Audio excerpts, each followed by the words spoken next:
Hello అండి, welcome back to my channel. జై శ్రీకృష్ణ.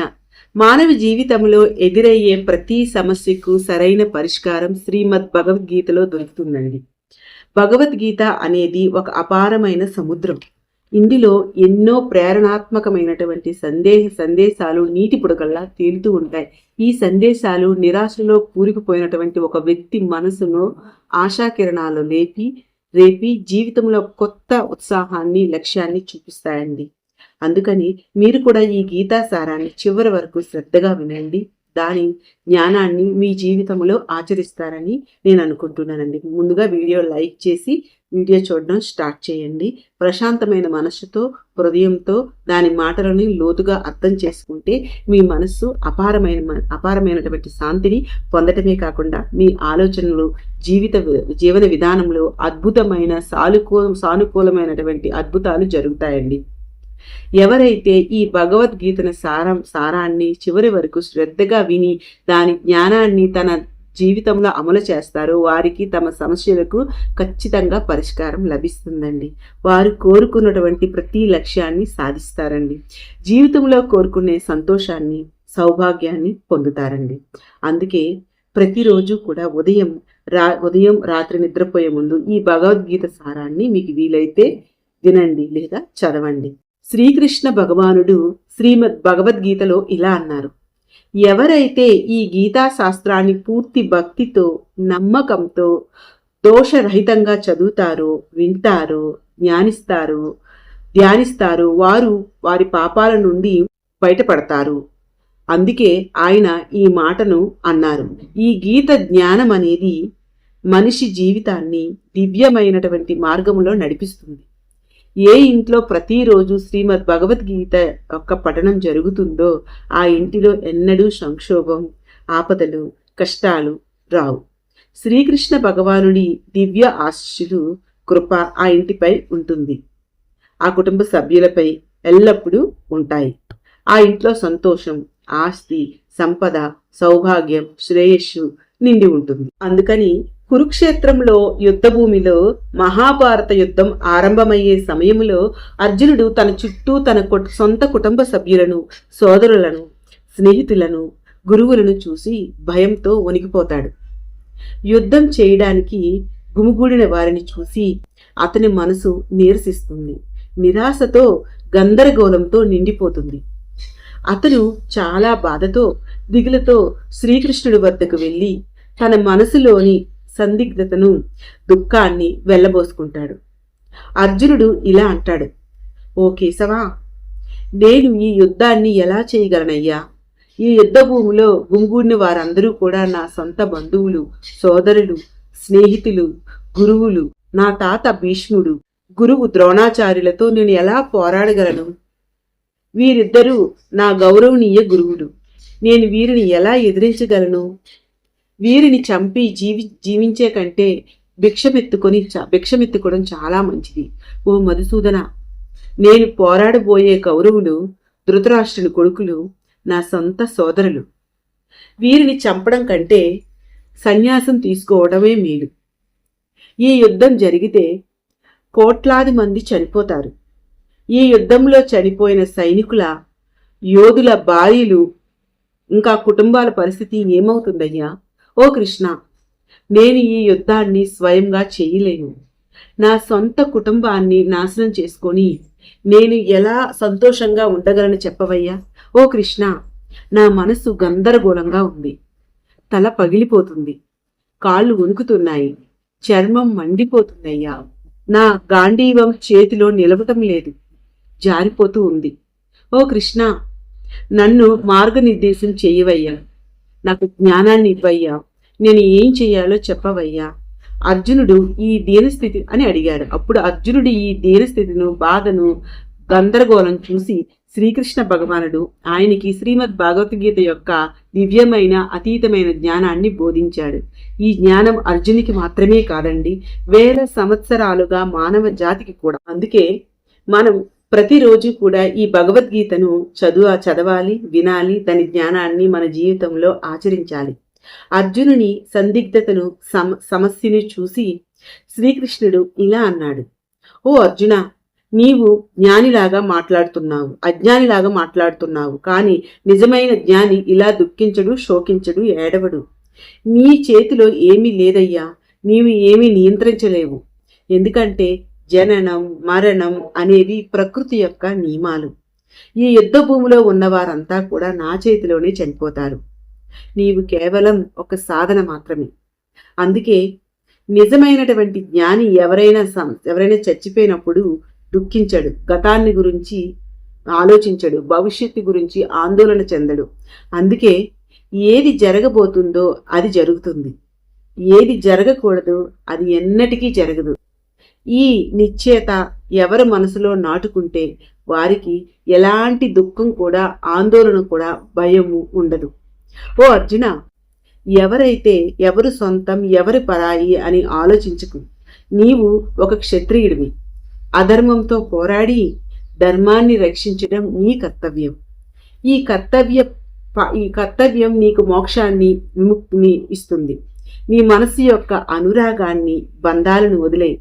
లేకపోతే ఈ యుద్ధం చేయకపోతే ప్రపంచం నిన్ను నీచుడిగా చూస్తుంది, శక్తిహీనుడిగా తిట్టుకుంటుంది. ఇక్కడ విషయం సొంతం పరాయి కోసం కాదు, ధర్మం అధర్మం, నీతి అనీతి కోసం నీవు అధర్మాన్ని సహిస్తే దుష్టులు మరింత బలపడిపోతారు, మరింత అన్యాయం చేస్తారు.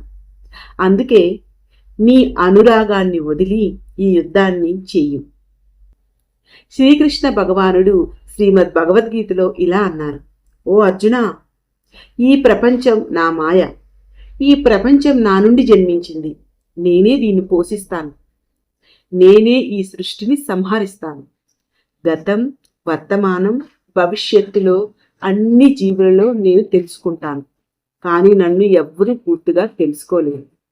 చీకటిలో కాంతి యొక్క దీపం ఎలా ప్రకాశిస్తుందో అలాగే సత్యం కూడా ఎల్లప్పుడూ వెలుగొందుతుంది. అందుకే మనిషి ఎప్పుడూ సత్య మార్గంలోనే నడవాలి.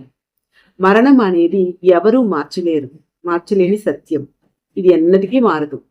ప్రపంచం సృష్టించబడినప్పటి నుండి జననం మరణం యొక్క చక్రం నడుస్తుంది. ఒక వ్యక్తి పాత బట్టలను విడిచి కొత్త బట్టలు ధరించినట్లే ఆత్మ కూడా పాత వాడిపోయిన శరీరాన్ని వదిలి కొత్త శరీరాన్ని స్వీకరిస్తుంది. ఇది ప్రకృతి యొక్క నియమం.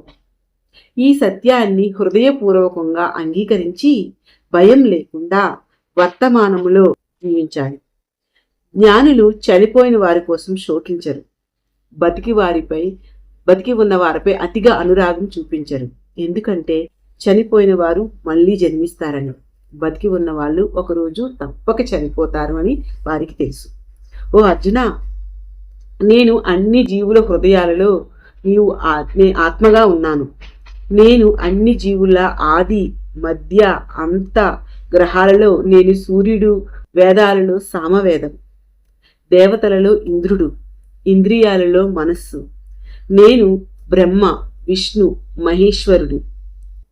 జలాశయాల్లో సముద్రం, పర్వతాలలో హిమాలయం. ఈ సమస్త విశ్వంలో నీవు చూసే ప్రతీదీ నేనేనయ్యా. ఈ ప్రపంచంలో మనశ్శాంతి కంటే గొప్ప సంపద ఏదీ లేదు. తన మనసును ప్రశాంతంగా, స్థిరంగా ఉంచడం నేర్చుకోవడం ఉన్న వ్యక్తి కంటే సంపన్నులు ఎవ్వరూ లేరు. మనిషి యొక్క బాధలకు దుఃఖాలకు అతని అనురాగమే కారణం. అతనికి ఎంత ఎక్కువ అనురాగం ఉంటే అంత ఎక్కువ బాధలు, దుఃఖాలు అనుభవిస్తాడు. శ్రీకృష్ణుడు ఇలా అన్నాడు: ఏది జరిగిందో అది మన మంచి కోసమే జరిగింది. ఏది జరుగుతుందో అది మంచి కోసమే జరుగుతుంది. ఏది జరగబోతుందో అది కూడా మంచి కోసమే జరుగుతుంది. నీవు ఏమి కోల్పోయావు, దేని గురించి ఏడుస్తున్నావో, నీవు ఏమి తెచ్చావు, ఏమి కోల్పోయావు, నీవు ఏమి సృష్టించావు, ఏమి నాశనం చేశావు, ఇక్కడి నుండి తీసుకున్నది ఇక్కడ నుండే తీసుకున్నావు, ఎక్కడ ఇచ్చింది ఇక్కడే ఇచ్చావు. నీది అనుకున్నది ఈ రోజున నీది, రేపు ఇంకొకరిది అవుతుంది. ఎందుకంటే మార్పు ఈ ప్రపంచం యొక్క నియమం. శ్రీమద్ భగవద్గీతలో శ్రీకృష్ణ భగవానుడు ఇలా అన్నాడు: మనిషి తన కర్తవ్యాన్ని ఫలితాల కోసం ఆలోచించకుండా నిస్వార్థంగా, నిష్పక్షపాతంగా చేయాలి. ఓ అర్జున, నీ మనస్సును, నీ కర్మలను దేవుడికి అర్పించు. ఇదే నీకు అతిపెద్ద ఆధారం, అతిపెద్ద శక్తి. ఒక వ్యక్తి జన్మతో గొప్పవాడు కాదు, అతని కర్మలతో, చేసే పనులతో గొప్పవాడవుతాడు. తన పనిలో ఆనందాన్ని, సంతృప్తిని పొందే వ్యక్తి సిద్ధిని, పరిపూర్ణతను సాధిస్తాడు. ఓ అర్జున, అనురాగం నుండి కోరిక జన్మిస్తుంది. సందేహపడే మనసు ఉన్న వ్యక్తికి, తన మనసును అదుపుకోని వ్యక్తికి ఈ లోకంలో ఏ లోకంలోనూ సంతోషం లభించదు. మనసు అనేది చంచలమైనది. దాన్ని అదుపు చేయడం చాలా కష్టం. కానీ సాధనతో, ధ్యానంతో దాన్ని నియంత్రించవచ్చు. శ్రీమద్ భగవద్గీతలో శ్రీకృష్ణుడు ఇలా చెప్తున్నారు: భూమిపై వాతావరణం మారినట్లే మన జీవితంలో కూడా సుఖాలు, దుఃఖాలు, ఆనందం, విచారం మారుతూ ఉంటాయి. ఈ మార్పులతో మనం కలవరపడకూడదు, వాటిని సమచిత్తంతో ఎదుర్కోవాలి. ఓ అర్జున, సమయం అదృష్టం కంటే గొప్పది ఈ ప్రపంచంలో ఏమీ లేదు. ఒక దీపం కింద చీకటి దాగున్నట్లే యవ్వనం వెనుక వృద్ధాప్యం, బలం వెనుక బలహీనత దాగి ఉంటాయి. మనసు మనిషిని తన ధ్యానంలో బంధించి జీవితాంతం వివిధ రకాల నాటకాలను ఆడిస్తూ ఉంటుంది. అది మనిషికి తన ఆత్మను అర్థం చేసుకునే సమయం ఇవ్వదు, తనలోని దైవత్వాన్ని చూడనివ్వదు. అర్జునుడు శ్రీకృష్ణుడిని ఇలా అడిగాడు: ఓ కేశవా, ఆత్మ నిత్యమైనది అని ఆయుధాలు దాన్ని కోయలేవు, అగ్ని దాన్ని కాల్చలేదని, నీటితో దాన్ని తడపలేమని, గాలితో దాన్ని ఆరబెట్టలేమని నేను అంగీకరిస్తున్నాను. అయినప్పటికీ ఒక జీవాత్మ ఎందుకు సుఖం, దుఃఖం, ఆనందం, విచారం, అవమానం, నొప్పి, ఆనందం అనుభవిస్తుంది? అప్పుడు శ్రీకృష్ణుడు ఇలా అన్నాడు: ఓ పార్థా, నేను నీకు ఇంతకు ముందే చెప్పానయ్యా, సుఖం దుఃఖం అనుభవించడం ఆత్మ యొక్క పని కాదు, అది శరీరం యొక్క పని. అర్జునుడు మళ్ళీ ఇలా అడిగాడు కృష్ణుడిని: ఓ కేశవా, శరీరం గాయపడినప్పుడు, కత్తితో కోసినప్పుడు, అగ్నిలో కాలినప్పుడు శరీరం నొప్పిని, బాధను అనుభవిస్తుంది. ఇది శరీరానికి సంబంధించిన నొప్పి. కానీ అపకీర్తి, అవమానం, నిందల వల్ల వచ్చే బాధ శరీరానికి సంబంధించింది కాదు. ఈ అపకీర్తి, అవమానం యొక్క నొప్పి, ఆనందం ఆత్మకు మాత్రమే అనుభవం అవుతుంది. అప్పుడు శ్రీకృష్ణుడు ఇలా అన్నారు: లేదు అర్జునా, ఈ కీర్తి, అపకీర్తి, లాభం, నష్టం, జయం, పరాజయం యొక్క సుఖం, దుఃఖం ఆత్మ యొక్క పని కాదయ్యా. ఇవన్నీ మనసు యొక్క చిలిపి పనులు. ఓ అర్జున, గుర్తుపెట్టుకో, మనసు అనేది జీవి శరీరములో కనిపించదు, అయినప్పటికీ అత్యంత శక్తివంతమైన భాగం. ఇది ఆత్మతో ఎలాంటి సంబంధం లేనిది. శరీరం అనే రథంలో ఆత్మ యజమాని, మనసు రథసారథి. ఈ మనసు ఇంద్రియాల అశ్వాలను ఇటు అటు తిప్పుతూ ఉంటుంది. జీవితంలో చంచలంగా, అస్థిరంగా మారుతుంది. కొన్నిసార్లు యవ్వనం, ఉత్సాహం ఈ చంచలమైన మనసును తాకి శక్తివంతుడని, అందరూ తన ముందు వంగాలని, తాను ఈ ప్రపంచంలో రాజని భ్రమలో పడేలా చేస్తుంది. కానీ శరీరం చనిపోయినప్పుడు యవ్వన శక్తి అనే దీపంలో నీవు క్షీణిస్తోంది, చీకటి కమ్ముకుంటుంది. అప్పుడు మనిషి భయపడతాడు. నేను అనారోగ్యంతో ఉన్నాను, నేను బాధలో ఉన్నాను, నేను చనిపోతున్నాను, నన్ను కాపాడండి అని కేకలు వేస్తాడు. ఈ సమయంలో మనసు కూడా నీవు ఏడవటం నటిస్తోంది. ఓ అర్జున, ఈ నేను అనే అహంకారంతో మనిషిని మాయలో ముంచెత్తే కపట మనసు. దీని చేతిలో మాయాజాలం ఉంది. అది మనసు కోరికలపై వలవేస్తూ నియంత్రిస్తూ ఉంటుంది. ఈ మనసు శరీరంతో ముడిపడి ఉంటుంది. తన సుఖాలతో మునిగిపోతుంది, తన దుఃఖాలతో మునిగిపోతుంది. సుఖంలో సంతోష గీతాలను పాడుతూ ఉంటుంది, దుఃఖంలో విషాద రాగాలు ఆలపిస్తూ ఉంటుంది. ఇతరులను తన దుఃఖంలో భాగం చేసి అందులో సంతోషం పొందుతుంది. ఓ పార్థ, ఒక జీవి తన మనస్సును నియంత్రణ ఉంచడం చాలా అవసరం. నీ అంతరంగ మనసును అదుపులో ఉంచి నీ ఆత్మలోకి చూడు. అప్పుడే నీలోన దైవకాంతిని, దేవుడు ఉనికిని స్పష్టంగా చూడగలం. సమయం మనిషి చేసే మార్గంలో నడవదు. మనిషి సమయం చూపిన మార్గంలోనే నడవాలి. ఇదే విధి, ఇదే జీవితం. జీవితం కష్టంగా అనిపిస్తుంది, ఎందుకంటే మనం మనల్ని మార్చుకోకుండా పరిస్థితులను మార్చాలని ప్రయత్నిస్తాము. సమయం నీకు వ్యతిరేకంగా ఉన్నప్పుడు ప్రశాంతంగా ఉండటం ఉత్తమం. భక్తి అనుభూతి కలిగినప్పుడు నీవు దేవుడిని ఎన్నుకోలేదు, దేవుడు నిన్ను ఎన్నుకున్నాడని అర్థం చేసుకో. ఎవరైనా ఏమైనా అన్నా నీకు ప్రశాంతంగా ఉండు. సూర్యుడు ఎంత ప్రకాశవంతంగా ఉన్నా సముద్రం ఎన్నటికీ ఆరిపోదు. నీ చెవిలో మాటలు నింపే వారిని జాగ్రత్తగా చూడు. వారు మంచి సంబంధాలను కూడా పాడు చేస్తారు. కర్మ నుండి సామర్థ్యాలు జన్మిస్తాయి. ప్రతి వ్యక్తి పుట్టుకతో సున్నా, కానీ తన కర్మలతో గొప్పవాడవుతాడు. ఈ ప్రపంచంలో సత్యం కంటే ప్రేమ అనేది గొప్ప సత్యం.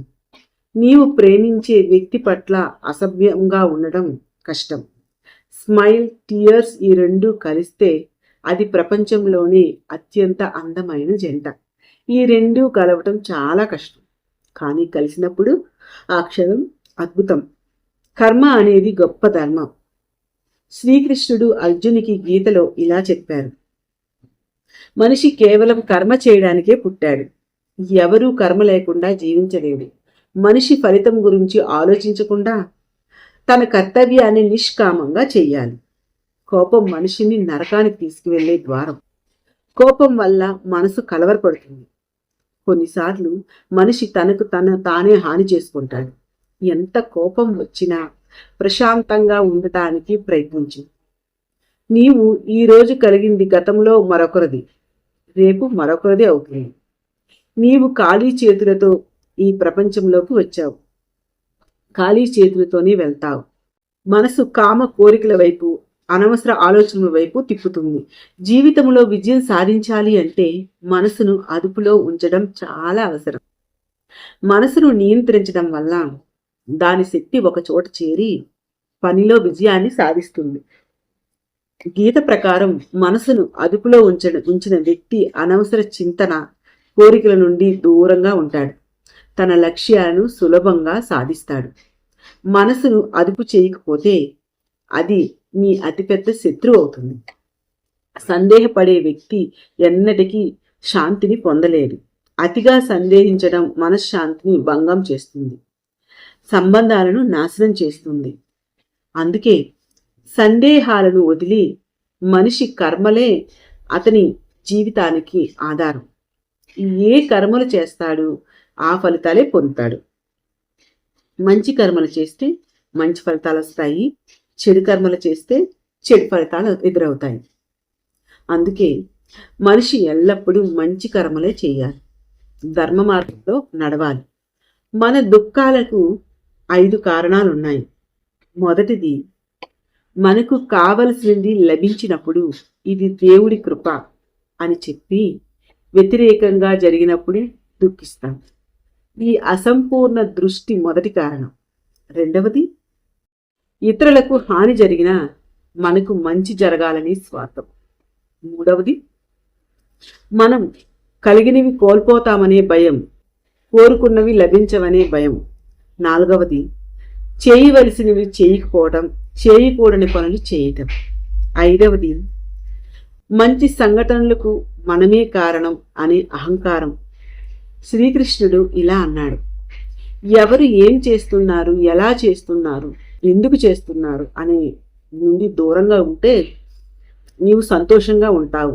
శరీర సౌందర్యం మనసును ఆకర్షిస్తుంది, స్వభావ సౌందర్యం హృదయాన్ని ఆకర్షిస్తుంది. అందుకే మనిషి స్వభావం ఎల్లప్పుడూ స్వచ్ఛంగా, సాత్వికంగా ఉండాలి. మనం ఎంత సరైన వారమో, ఎంత తప్పు చేశామో ఇద్దరికి మాత్రమే తెలుసు. ఒకరు దేవుడు, మరొకరు మన అంతరాత్మ. జ్ఞానం లేని వ్యక్తి, దేవుడిపై విశ్వాసం లేని వ్యక్తి ఎన్నటికీ సంతోషాన్ని, విజయాన్ని పొందలేడు. అనురాగమే మనిషి నాశనానికి కారణం. ఎక్కువ అనురాగం ఎక్కువ బాధ. గతాన్ని గురించి విచారించడం దాన్ని మార్చలేదు. భవిష్యత్తు గురించి ఆందోళన చేయడం కూడా దాన్ని రూపొందించదు. వర్తమానంలో ఆనందించడమే నిజమైన సంతోషం. నిన్ను సమర్థించే వారిని నువ్వు సమర్థించు, నీకు ద్రోహం చేసే వారిని విడిచిపెట్టు. నీవు గౌరవించబడిన చోట నువ్వు ఎప్పటికీ వెళ్ళకు, లేకపోతే నిన్ను బలహీనుడిగా మూర్ఖుడిగా భావిస్తారు. వర్షం లేని చోట పంటలు పాడవుతాయి, విలువలు లేని చోట సంతతి పాడవుతుంది. ఈ ప్రపంచంలో సంతోషంగా ఉండేవాడు ఎవరు అంటే దుఃఖంలో ఎక్కువగా విచారించడు, సుఖంలో ఎక్కువగా గంతులు వేయడు. సుఖం, దుఃఖం, అవమానం, జయం, పరాజయం, లాభం, నష్టం ఇవన్నీ జీవితంలో ఒక భాగమే. ఒకే పరిస్థితి ఎల్లప్పుడూ ఉంటే మనిషి జీవనం కష్టమవుతుంది. ఇతరుల గిన్నెలో ఎక్కువ నీరు చూసేవాడు ఎన్నటికీ శాంతిగా జీవించలేడు. మనిషి ఎల్లప్పుడూ తనకు లేనిదే కోరుకుంటాడు. అది లభించినప్పుడు కొత్త ఆశ దాని స్థానంలో వస్తుంది. ఇలా జీవితం అంతా కూడా అసంతృప్తిలో గడిచిపోతుంది. సంతృప్తి జీవితానికి మూలమంత్రం. సంతృప్తి ఉన్న వ్యక్తిని ఎలాంటి దుఃఖం కూడా విచ్ఛిన్నం చేయలేదు. అహంకారం వల్ల ఎన్నో సంబంధాల నుండి దూరం అవుతాము. సమయం చాలా శక్తివంతమైనది. కొన్నిసార్లు అహంకారాన్ని కలిగిస్తుంది, కొన్నిసార్లు నిస్సహాయతను అనుభవింపజేస్తుంది. మంచి సమయంలో అహంకారాన్ని, చెడు సమయంలో చెడు సాంగత్యాన్ని వదిలేము. మనిషి జీవితంలో 4 విషయాలు గుర్తుంచుకోవాలి. 1. త్యాగం లేకుండా విధి సాధ్యం కాదు. 2. ఏదైనా వదులుకోకుండా ఏది సాధించలేము. 3. ఇవ్వనివాడు తీసుకొని హక్కు కోల్పోతాడు. 4. విత్తనాలు నాటకుండా పండ్లు తినాలనే ఆశతో జీవించే వృధా అవుతుంది. నీపై విశ్వాసం లేనివారు నీ వివరణను నీ మనసును ఎప్పటికీ అర్థం చేసుకోలేరు. తెలివైన వారు నిశ్శబ్దంగా ఉంటారు. జ్ఞానులు మాట్లాడుతూ ఉంటారు. మూర్ఖులు ఎప్పుడు వాదిస్తూ ఉంటారు. కలలకు లక్ష్యాలకు ఒక తేడా ఉంది. కలలకు కష్టపడకుండా నిద్ర సరిపోతుంది, లక్ష్యాలకు కష్టపడాలి. మంచి ఆలోచనలు కష్టం అవసరం. నిన్ను విడిచిపెట్టేవాడికి కేవలం సాకు మాత్రమే కావాలి, లేకపోతే నీతో చివరి శ్వాస వరకు ఉండేవాడు ఎన్నటికీ వదిలిపెట్టడు. జీవితంలో ఒక విషయం గుర్తుంచుకో, ఎవరైనా నీ చేతిలో ఉన్నది లాక్కోవచ్చు, కానీ నీ విధి నుండి ఎవరు ఏమీ లాక్కోలేరు. ఎవరికైనా ఏదైనా ఇచ్చి గర్వపడకు. ఎవరికి తెలుసు నీవు ఇస్తున్నావా లేదా మునుపటి జన్మ రుణాన్ని నువ్వు తీరుస్తున్నావా? అహంకారం ఉన్నవారి సంతతి కీర్తి, గౌరవం ఈ 3 నాశనం అవుతాయి. రావణుడు, కౌరవులు, కంసుడు ఇందుకు ఉదాహరణలు. ఎవరినైనా నమ్మాలి అంటే వారి మాటలను కాదు, వారి కర్మలను కూడా చూడాలి. శ్రీకృష్ణుడు ఇలా అన్నారు, నన్ను తెలిసిన వాడు జనన మరణ బంధాల నుండి విముక్తుకొను. భగవద్గీతను చదివి దాన్ని అనుసరించే వ్యక్తి పాపాల నుండి విముక్తి పొందుతాడు. అతని దుష్కర్మల ప్రభావం తొలగిపోతుంది. అదృష్టంలో ఉన్నది పరిగెత్తుకొని వస్తుంది, అదృష్టంలో లేనిది వచ్చినా గాలిలా వెళ్ళిపోతుంది. గాలి పడవను తీసుకువెళ్ళినట్లే మనిషి కోరికలు అతని బుద్ధిని తప్పుతావు పట్టిస్తాయి. సుఖంలో, దుఃఖంలో, గౌరవంలో, అవమానంలో ప్రశాంతంగా ఉండే వ్యక్తి నాకు చాలా ప్రీతిపాత్రుడు. నీ సమస్యలకు ఇతరులను కారణంగా భావించడం నీ సమస్యలను తగ్గించదు. ఒక్కసారి ఎవరైనా నీ పట్ల వ్యవహారం మారితే వారికి నీ నుండి ఏదో ఒక కావాలని అర్థం చేస్తుంది. శాస్త్రం చెప్తుంది, నాలుకపై గాయం త్వరగా మానుతుంది, కానీ జ్ఞానం చెప్తుంది నాలుక వల్ల కలిగిన గాయం ఎన్నటికీ మారదు. అన్యాయాన్ని సహించడం, తప్పుతో రాజీ పడటం అతి పెద్ద నేరం. ఒక వ్యక్తి 2 కారణాల వల్ల పుట్టిగా మారిపోతాడు. 1, ఎవరైనా ప్రత్యేకమైన వ్యక్తి అతని జీవితంలోకి రావటం. 2, చాలా ప్రత్యేకమైన వ్యక్తి అతని జీవితం నుంచి వెళ్ళిపోవటం. ఒక తెలివైన వ్యక్తి సంబంధాన్ని నిలుపుకోవటం మానేసినప్పుడు అతని ఆత్మగౌరవం ఎక్కడో గాయపడిందని అర్థం చేసుకోవాలి. ప్రేమ ఎల్లప్పుడూ క్షమాపణ చెప్పడానికి ఇష్టపడుతుంది. అహంకారం ఎల్లప్పుడూ క్షమాపణ వినడానికి ఇష్టపడుతుంది. శ్రీకృష్ణుడు ఇలా అన్నారు, నీ కర్మని నీ గుర్తింపు, లేకపోతే ఒకే పేరుతో ఇక్కడ 1000 మంది ఉన్నారు. నీ మంచి కర్మలు ఉన్నప్పటికీ ప్రజలు నీ చెడును మాత్రమే గుర్తించుకుంటారు. అందుకే ప్రజలు ఏమి అనుకుంటున్నారనే దాని మీద శ్రద్ధ వహించకు. ఎవరినైనా మోసం చేయడం అనేది నీవు తీసుకున్న రుణం. ఒకరోజు నీవు దాన్ని తప్పక తీర్చాలి. మంచి దృష్టి అనేది ఇతరుల లోపాలను, గుణాలను చూసేది, కానీ తన గురించి మాత్రమే ఆలోచించదు. సమయంతో తన స్వభావాన్ని మార్చే వ్యక్తిని ఎన్నటికీ నమ్మకు. అద్దంలో చిత్రం కాకుండా స్వభావం కనిపిస్తే ప్రజలు అద్దం వైపు చూడరు. ఎవరినైనా ఎంతగా పొగడవచ్చు, కానీ అవమానం ఎల్లప్పుడూ కొలమానంగా చెయ్యాలి. ఎందుకంటే అది ఒక రుణం. దాన్ని ఎవరైనా వడ్డీతో తిరిగిస్తారు. జీవితంలో అతిగా సంతోషాన్ని, అతిగా దుఃఖాన్ని ఎవరితోని పంచుకోకు. ఎందుకంటే ఈ ప్రపంచం సంతోషానికి దుఃఖానికి ఉప్పు కలిపే వారితో నిండి ఉంది.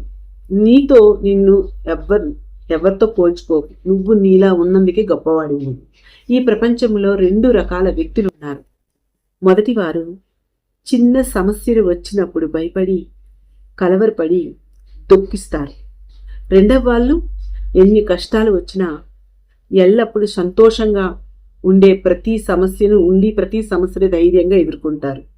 ఒకరు అన్నీ కలిగి ఉన్నా బాధపడతారు. మరొకరు ఏమీ లేకపోయినా దేవుడి నామాన్ని స్మరిస్తూ నవ్వుకొని ఉంటారు. జీవితాన్ని మార్చుకునే సమయం అందరికీ లభిస్తుంది, కానీ సమయాన్ని మార్చుకునే జీవితం మళ్ళీ లభించదు. శ్రీకృష్ణుడు ఇలా అన్నారు, ఏది జరుగుతుందో అది జరుగుతుంది, ఏది జరగకూడదో అది ఎన్నటికీ జరగదు. ఈ విషయం ఎవరి మనసులో ఉంటే వాళ్ళు ఎన్నటికీ ఆందోళన చెందరు. ఓ అర్జున, నీవు ఒంటరిగా ఈ ప్రపంచంలోకి వచ్చావు, ఒంటరిగా వెళ్తావు. ఇక్కడ నీ సొంతం ఎవ్వరూ లేరు. తల్లిదండ్రులు కూడా ఒకరోజు నిన్ను విడిచిపెడతారు. అలాంటప్పుడు ఇతరుల నుండి ఏమీ ఆశించడం, ఎవరైనా నిన్ను వదిలేస్తే దేవుడు ఎల్లప్పుడూ నీతోనే ఉంటాడని గుర్తుంచుకో. ఆయన నిన్ను ఎన్నటికీ వదిలిపెట్టడు. శ్రీకృష్ణ భగవానుడు ఇలా అన్నారు, ఒక వ్యక్తి నాపై విశ్వాసం ఉన్నా లేకపోయినా నేను అతన్ని ఎన్నటికీ వదిలిపెట్టను. ఎందుకంటే అందరూ నా సంతానమే. అందుకే మనం ఒంటరిగా ఉన్నామని ఎప్పుడు మనం బాధపడవలసిన అవసరం లేదండి. జీవితంలో ఎన్ని కష్టాలు వచ్చినా శ్రీకృష్ణుడి దివ్య కృప మనపై ఎల్లప్పుడూ ఉంటుందని గుర్తుపెట్టుకోవాలండి. ఆయన మనల్ని ఎప్పటికీ విడిచిపెట్టడు. ఆయన హృదయంలో మనందరం ఒకేలా ఉంటాం. ఆయనకు సొంతం పరాయి అనే తేడా ఏమీ ఉండదు. మనం చేయాల్సిందల్లా ఆయనపై పూర్తి భక్తి, నమ్మకంతో ఉండడం. అప్పుడు మన జీవితాల్లో ఎలాంటి భయం, ఆందోళన ఉండదు. అందుకని జీవితం అనేది ఒక పెద్ద పాఠశాల. ఇందులో ప్రతిరోజు మనకి కొత్త పాఠాలు నేర్పిస్తారు. కొన్నిసార్లు సుఖాలు, కొన్నిసార్లు దుఃఖాలు, కొన్నిసార్లు విజయాలు, కొన్నిసార్లు పరాజయాలు మన ముందుకు వస్తాయి. కానీ శ్రీమద్ భగవద్గీతలో ఒక విషయాన్ని స్పష్టం చెప్తుంది. ఈ సుఖ దుఃఖాలను సమచిత్తంతో ఎదుర్కోవాలి. ఎందుకంటే ఈ 2 శాశ్వతం కాదు. ఒకటి వస్తే మరొకటి వెళ్తుంది. ఈ మార్పు అనేది ప్రకృతి నియమం. ఈ సత్యాన్ని అర్థం చేసుకునే వ్యక్తి ఎప్పుడూ కూడా ప్రశాంతంగా, సంతోషంగా ఉంటాడు. అర్జునుడు శ్రీకృష్ణుని ఇలా అడిగాడు, ఓ మధుసూదన, మనిషి ఎందుకు ఎప్పుడూ సంతోషంగా ఉండలేడు? ఎందుకు అతని మనసు ఎప్పుడూ చంచలంగా, అస్థిరంగా ఉంటుంది? అప్పుడు శ్రీకృష్ణుడు ఇలా సమాధానం చెప్పాడు, ఓ పార్థ, మనిషి మనసు అనేది సముద్రంలో అలలాంటిది. అది ఎప్పుడూ ఒకచోట స్థిరంగా ఉండదు. కానీ ఈ మనసును ధ్యానం, భక్తి, సాధన ద్వారా నియంత్రించవచ్చు. మనిషి తన మనస్సును దేవుడి ధ్యానములో మునిగినట్లయితే అతని మనసు స్వచ్ఛంగా, ప్రశాంతంగా మారుతుంది. అప్పుడు అతడు ఎలాంటి పరిస్థితుల్లోనైనా సంతోషంగా, సమచిత్తంతో ఉంటాడు. శ్రీకృష్ణుడు చెప్పిన ఈ జ్ఞానం మన జీవితంలో ఒక దీపం లాంటిది. ఈ దీపం చీకటిని తొలగించి మనకు సరైన మార్గాన్ని చూపిస్తుంది. మనం ఎప్పుడైనా నిరాశలో కూరికిపోయినప్పుడు, గందరగోళంలో ఉన్నప్పుడు ఈ భగవద్గీత జ్ఞానాన్ని గుర్తు చేసుకోవాలి. ఈ జ్ఞానం అనేది మనకి ధైర్యాన్ని, ఆత్మవిశ్వాసాన్ని ఇస్తుంది. మనం చేయాల్సిందల్లా మన కర్తవ్యాన్ని నిష్కామంగా, నిస్వార్థంగా చేయాలి. ఫలితాల గురించి ఆలోచించకుండా మన పనిని మనం దేవుడికి అర్పించాలి. అప్పుడు మన జీవితం ఆనందంతో సంతృప్తితో నిండిపోతుంది. శ్రీకృష్ణ భగవానుడు అర్జునునికి ఇలా అన్నారు, ఓ అర్జునా, నీవు నీ కర్మలను నాకు అర్పిస్తే నీవు ఎలాంటి బంధనాలు చిక్కుకోవు. నీ మనసు ఎల్లప్పుడూ శాంతితో ఆనందంతో నిండి ఉంటుంది. నేను నీ హృదయంలో ఉన్నాను, నీతో ఎప్పుడూ ఉంటాను. నీవు నన్ను భక్తితో స్మరిస్తే నేను నీకు ఎల్లప్పుడూ మార్గదర్శనం చేస్తాను. ఈ మాటలు కేవలం అర్జునికి మాత్రమే కాదండి, మనందరికీ కూడా. మనం శ్రీకృష్ణుణ్ణి హృదయపూర్వకంగా స్మరిస్తే ఆయన మనకు ఎప్పుడూ కూడా సహాయం చేస్తూ ఉంటారు. అందుకని ఈ భగవద్గీత జ్ఞానం అనేది మన జీవితంలో ఒక అమూల్యమైనటువంటి నిధి.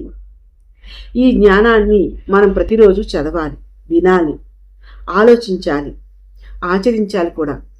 ఈ జ్ఞానం మనకు జీవితంలో ఎదురయ్యే ప్రతి సమస్యకు పరిష్కారాన్ని చూపిస్తుంది.